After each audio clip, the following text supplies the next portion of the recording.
স্বামী স্ত্রী একসঙ্গে উলঙ্গ হয়ে গোসল করা যাবে কি?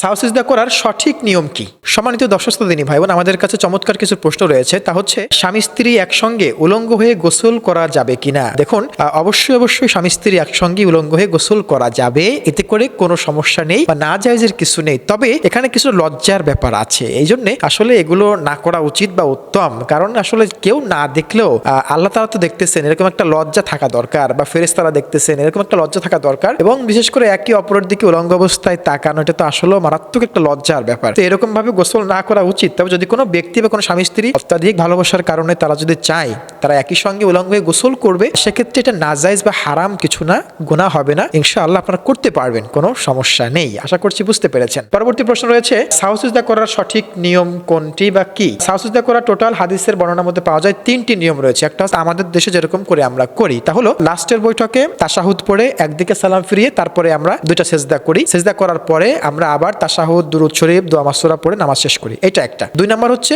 আপনি তাশাহুদ, দুরুদ শরীফ, দোয়া মাসুরা পড়ে ফেলবেন, পড়ার পরে দুইটা সেজদা করবেন, সেজদা করে উঠে সালাম ফিরাবেন। 3 নম্বর নিয়ম হচ্ছে আপনি সব পড়ার পরে আপনি সালাম ফিরিয়ে দিবেন, সালাম ফিরানোর পরে গিয়ে আপনি দুইটা এক্সট্রা সেজদা করবেন। এই 3টা নিয়মের কথা হাদিসের মধ্যে আছে। আপনি যে কোনো একটা আমল করতে পারেন, এটা সঠিক হবে ইনশাআল্লাহ।